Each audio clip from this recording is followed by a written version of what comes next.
Imagine a city of 1 million people where almost nobody can cook at home. No stove, no oven, no kitchen at all. Lighting a cooking fire in your apartment isn't just impractical, it's a good way to burn down your entire neighborhood. And in this city, neighborhoods burn all the time. So every morning, 1 million people wake up hungry in a city made of wood and brick and step outside to find breakfast. This is Rome at the height of its empire, and the way its people solved this problem will look strangely familiar to you, because 2,000 years before the food truck, before the corner takeaway, before fast food chains, Rome had already invented all of it. Today, we're going to walk through a single day of eating in ancient Rome, not at an emperor's banquet, but down at street level with the ordinary people, the porters, the shopkeepers, the laundry workers, the freed slaves. What did they actually eat? Where did they get it? What did it taste like? The answers are stranger, and honestly, more delicious than you'd expect. Let's start where a Roman starts, waking up. If you're an ordinary Roman, and statistically you are, you live in an insula, an apartment block. Rome had roughly 46,000 of them, compared to fewer than 2,000 private houses. These buildings rose 5, 6, sometimes 7 stories high, and they worked exactly backwards from a modern apartment building. Today, the penthouse is the prize. In Rome, the ground floor was the luxury. The higher you climbed, the poorer you were. The top floors were cramped single rooms with thin walls, no running water, no toilet, and no kitchen. Why no kitchen? One word: fire. Rome was a tinderbox. The upper floors of insulae were often built partly of timber. Apartments were lit by oil lamps and heated, if at all, by charcoal braziers. The city employed an entire corps of 7,000 firefighters, the vigiles, and they stayed busy. The historian Juvenal, who lived in one of these apartments, joked bitterly that life in Rome meant living in fear of fires and collapsing buildings. And everyone knew what could happen. In the year 64, under the Emperor Nero, a fire broke out among shops near the Circus Maximus. It burned for days. Of Rome's 14 districts, only 4 came through untouched. So for most people, cooking at home meant, at most, warming something small over a charcoal brazier, carefully, by the window. For anything more than that, you went out. And here's the thing that surprises people. This wasn't a hardship, because Rome had built an entire food economy around the fact that you couldn't cook. Breakfast, the Romans called it ientaculum, was quick and unsentimental. A piece of bread, maybe dipped in a little wine or olive oil, perhaps some cheese, some olives, dried fruit if you had it, eaten standing up, often on the way to somewhere else. But that bread has a story. Romans didn't bake at home. Again, no ovens. Instead, bread came from commercial bakeries called pistrina, and these were serious industrial operations. Grain was ground on site in giant hourglass-shaped millstones made of volcanic rock, turned hour after hour by donkeys, or, in the grimmest establishments, by human laborers walking in endless circles. The novelist Apuleius wrote a scene set inside a mill bakery, and it's one of the darkest passages in Roman literature. Men and animals alike worn down to shadows, coated in flour dust. Out front, though, the smell of fresh bread filled the street. Bakers pulled round loaves from wood-fired ovens, loaves scored into 8 wedges so they could be torn and shared. We know exactly what they looked like, because at Pompeii, archaeologists found loaves still sitting in the oven, where a baker abandoned them on the day the volcano erupted. Carbonized, perfectly preserved, scored into those same 8 sections. One even carries a bread stamp naming who made it. Now, who paid for all this bread? Here's where Rome gets remarkable. If you were a male citizen registered in the city, the state gave you grain, free. the famous grain dole, the annona.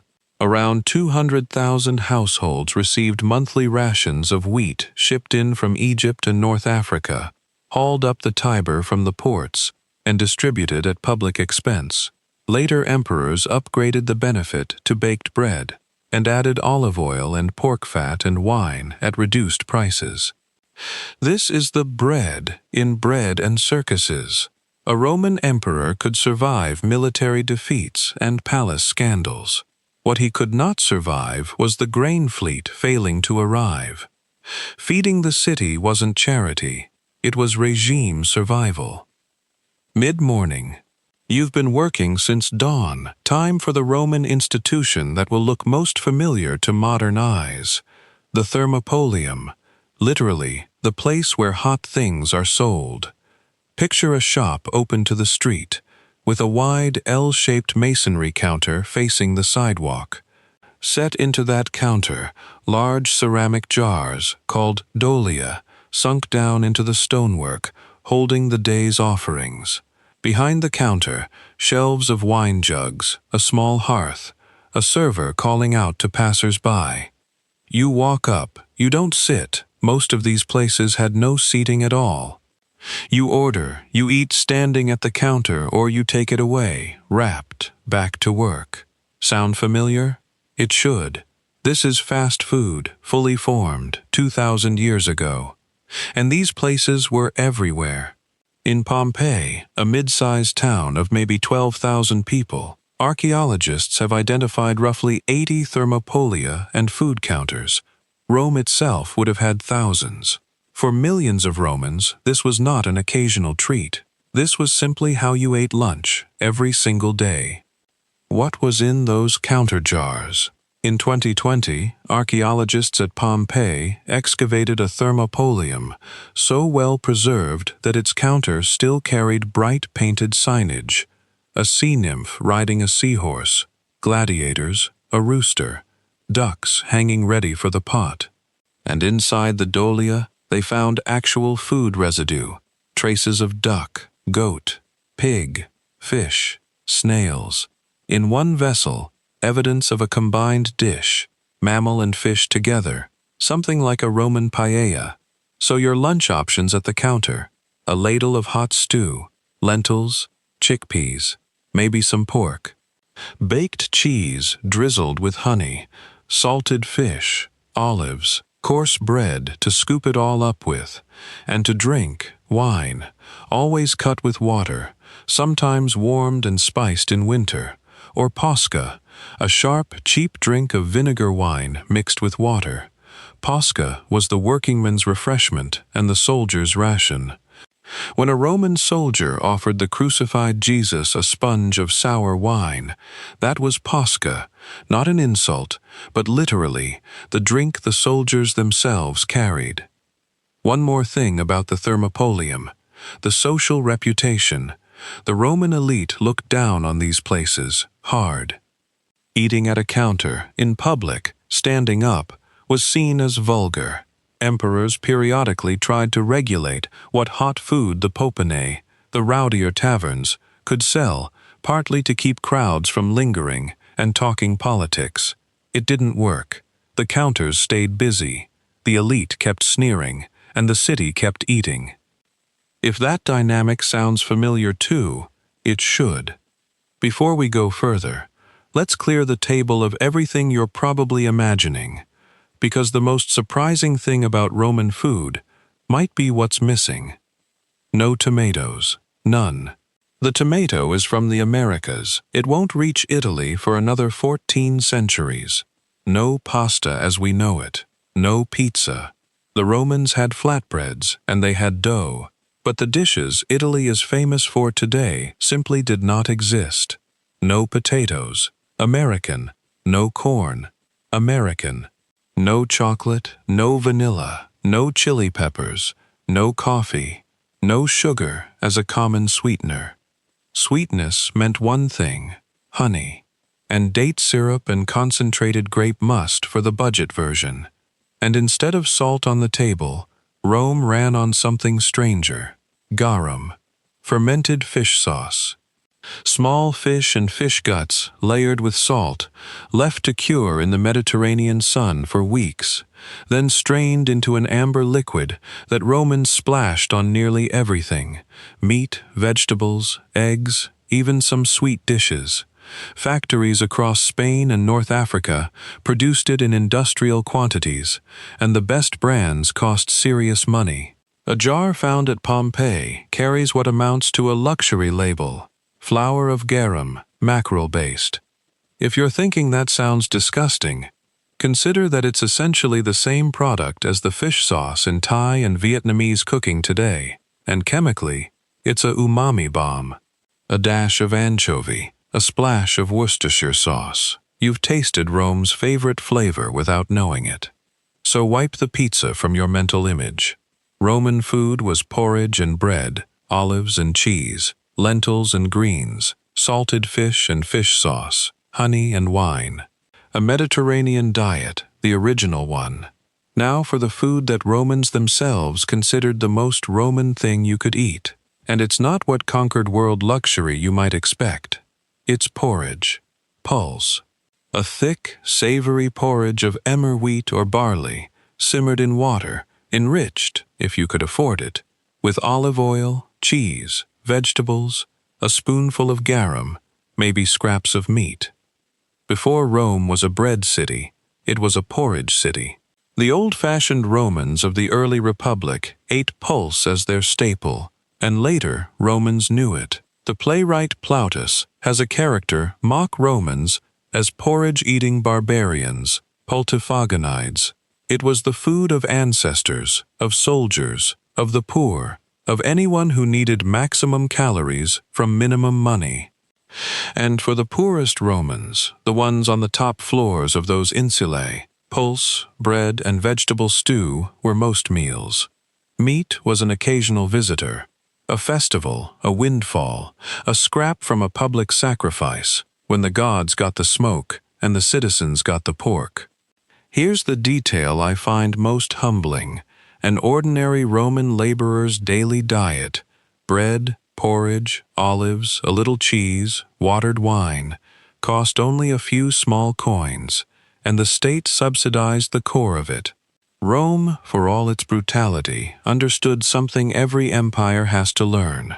A hungry capital is an ungovernable capital. The Roman day ends early by our standards, and so does its eating. The main meal, the Cena, came in the late afternoon, after the baths, around 3 or 4 o'clock. For ordinary people, Cena might be that stew from the corner thermopolium, or bread and cheese and whatever the market offered, eaten in the single rented room, by lamplight, with the noise of the street below. But if you were invited to dinner in a proper house, even a modest one, you entered a different ritual entirely. You reclined. Romans of standing ate lying down, propped on the left elbow, arranged 3 to a couch around a low table, in a dining room literally named for the arrangement, the triclinium, the 3-couch room. Eating while reclining was the mark of a free, civilized person. Children sat, slaves stood. In the old days, respectable women sat too. By the empire, they reclined right alongside the men. You ate with your fingers and with spoons. Forks didn't exist. Everything arrived pre-cut. Between courses, slaves poured water over your hands. Napkins mattered. Guests brought their own, and sometimes carried leftovers home in them, the original doggy bag, and completely respectable. A dinner party ran 3 acts: the gustatio, appetizers, eggs, olives, salads, shellfish, that honeyed wine called mulsum, then the main courses, roasted meats, fish, rich sauces, then the secunda mensa, the second table, fruit, nuts, honey cakes. There's a Roman saying that a proper dinner runs from eggs to apples, ab ovo usque ad mala, beginning to end. And yes, at the extreme end, the banquets got as weird as you've heard. Stuffed dormice, flamingo tongues, sow's udders, peacocks in full plumage. The novelist Petronius wrote a legendary satire of a vulgar millionaire's feast. Courses disguised as other courses, a whole roast pig stuffed with live thrushes that fly out when it's carved. But hold on to this. That satire was funny to Romans precisely because it was absurd. The flamingo tongue banquet was to Roman eating what a gold leaf hamburger is to ours. Real, but rare, and a little embarrassing. The true Roman meal was the one at the counter and the porridge in the tenement. Step back now and look at the whole day we've just lived. Bread from an industrial bakery, subsidized by the state. Lunch at a fast food counter. Dinner from a takeaway, carried up 5 flights of stairs. Street food, food stamps, restaurants sneering, imported staples from 3 continents, a fish sauce brand with a luxury label. Strip away the togas and you're looking at a modern city. That's the real revelation of Roman food. Not the dormice, not the flamingos, but the system. Rome was the first city in history to face the problem of feeding 1 million people who couldn't feed themselves, and its solutions are our solutions. Outsource the cooking, industrialize the baking, subsidize the staples, import everything, from everywhere, forever. The grain came from Egypt. The olive oil from Spain.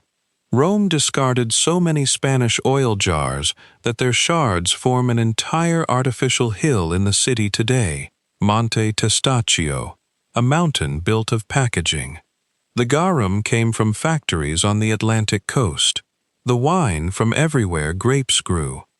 When that system worked, Rome was unshakable. When it faltered, when the fleets were late, when the dole ran short, emperors trembled. 1 million people, fed every single day, for centuries by donkeys and ovens and ships and counters and one very pungent fish sauce. No kitchens required. So the next time you grab a sandwich you didn't make, from a counter you'll never cook behind, in a city you trust to feed you, remember that you're doing something profoundly Roman. 2,000 years old, and it still works. If you enjoyed walking through Rome's streets at mealtime, you'll want to see where those streets led at night, because in our next episode, we're spending 24 hours as a Roman soldier on Hadrian's Wall, at the cold northern edge of everything we saw today. Subscribe so you don't miss it. History isn't just something that happened, it's